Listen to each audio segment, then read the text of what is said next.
ملکہ بلقیس کا تخت بھی پلک جھپکتے میں لے کر آ گیا تھا، اور وہ حضرت سلیمان علیہ السلام کا خاص جن بھی تھا،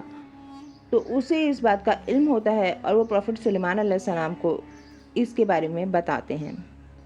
اس شرکی عمل کے بارے میں سن کے آپ علیہ السلام بے حد برہم ہو جاتے ہیں اور نہایت اشتعال میں آ جاتے ہیں اور اس بت کو توڑ دیتے ہیں،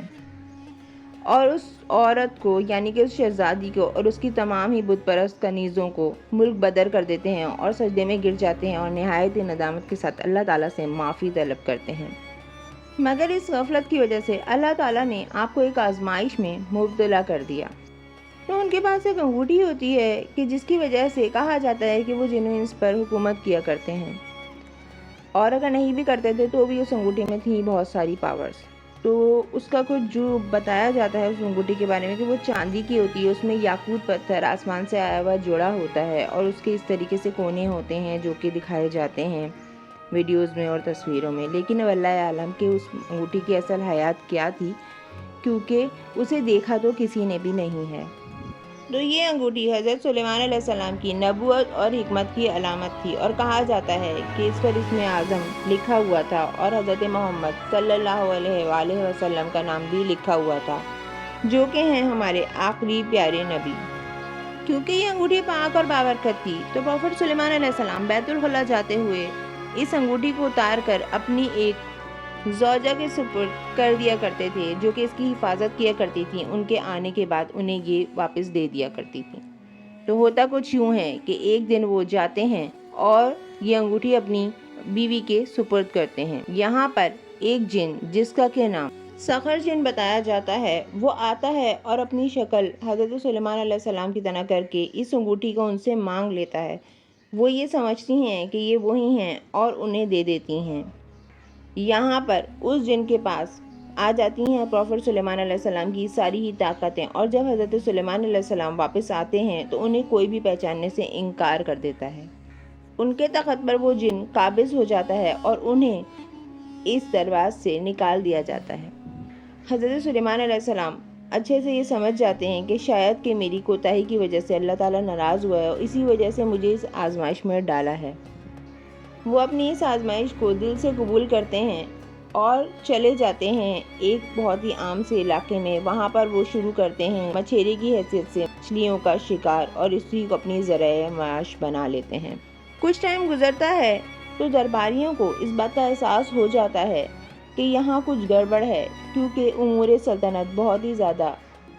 خرابی کے ساتھ چلنا شروع ہو جاتے ہیں، اور وہ فیصلے جو پروفٹ سلیمان علیہ السلام تخت پر بیٹھ کے کیا کرتے تھے اس کو وہ جن یا وہ شیطان سنبھال نہیں پاتا۔ تو ایک دن سارے ہی درباری مل کر یہ فیصلہ کرتے ہیں کہ شاید یہ پروفٹ سلیمان علیہ السلام یا حضرت سلیمان علیہ السلام نہیں ہے، یا ان کا کوئی ہم شکل ہے۔ تو ایسا کرتے ہیں کہ ان کے سامنے تورات کی تلاوت کرتے ہیں۔ تو جیسے ہی دربار لگتا ہے سارے درباری تورات کی تلاوت سٹارٹ کر دیتے ہیں، اور اس کو سن کر وہ جن تاب نہیں لا پاتا اور اپنے اصلی حلیے میں آ کر بھاگ جاتا ہے، اڑ جاتا ہے، ختم ہو جاتا ہے وہاں سے۔ مگر جاتے جاتے وہ شیطان جن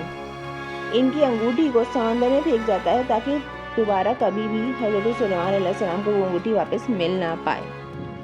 یہاں پر پروفٹ سلیمان علیہ السلام جو کہ ایک مچھیرے کے روپ میں مچھلیاں پکڑ رہے ہوتے ہیں اور تنگی اور غربت کی زندگی گزار رہے ہوتے ہیں ایک عام آدمی کی حیثیت سے، ایک دن ان کے ہاتھ لگتی ہے ایک مچھلی جس کا کہ وہ پیٹ چیک کرتے ہیں اس کو پکانے کی نیت سے۔ یہاں پر ان کو مل جاتی ہے یہ انگوٹھی واپس، اور مل جاتی ہے ان کی سلطنت اور ان کی تمام تر پاورز۔ تو دوستو ایسا ہے کہ جو بھی چیزیں اللہ تعالیٰ کی طرف سے نبیوں کو عطا کی گئی ہیں وہ کسی انسان کے نارمل انسان کے ہاتھ تو لگتی نہیں ہیں، تو کہا جاتا ہے کہ وہ نبیوں کے ساتھ ہی ختم ہو گئی تھیں، جیسے کہ حضرت موسیٰ علیہ السلام کا عصا ہو گیا، یا اور بھی بہت ساری چیزیں ہیں سوائے آسمانی کتابوں کو جس کو اللہ تعالیٰ نے انسانوں کی تعلیم کے لیے برقرار رکھا۔ لیکن یہاں پر بات یہ ہے کہ قرآن کریم کے علاوہ باقی تمام ہی کتابوں میں کافی رد و بدل ہو چکی ہے، تو قرآن کریم ہی وہ واحد کتاب ہے جو کہ قیامت تک اپنی اصلی حالت میں موجود ہے۔ اب یہاں پر یہ کہا جاتا ہے کہ دجال جب آئے گا تو دجال کے پاس ہوگی ایک شیطانی انگوٹھی جس کے اندر بھی ہوں گی بہت ساری پاورز، لیکن وہ سلیمانی نہیں، وہ شیطانی انگوٹھی ہوگی جو کہ شیطانی کاموں میں اس کی کرے گی مدد۔ یہاں پر حضرت امام مہدی علیہ السلام کا ذکر آتا ہے کہ شاید کہ وہ سلیمانی انگوٹھی حضرت امام مہدی علیہ السلام کو اس وقت عنایت کی جائے گی جس سے کہ کریں گے وہ دجال کا سامنا اور کریں گے اس کو ختم۔ تو دوستوں ویڈیو لمبی ہوتی چلی جا رہی ہے، تو یہاں پر ہم اس بات کو بھی ختم کرتے ہیں، یعنی کہ اس ویڈیو کو بھی ختم کرتے ہیں، لیکن یہ معاملہ آگے چلتا رہے گا اور آگے والی ویڈیوز میں ہم بتائیں گے بیت المقدس کی تعمیر کے واقعات کے بارے میں، اور یہ کہ جو بھی جنات نے 300 کنویں کھودے تھے یا اور بھی تعمیرات ہیں ان کی، تو ان کے بارے میں ہم بتائیں گے۔ تو دوستوں اگر آپ کو یہ ویڈیو پسند آئی ہے تو اسکرین پر دکھائی جانے والی باقی ویڈیوز بھی یقیناً آپ کو پسند آئیں گی۔ تو اب میں چلتی ہوں اور ملتی ہوں کسی اور ویڈیو میں آپ سے، تب تک کے لیے اللہ حافظ، اپنا خیال رکھیے گا۔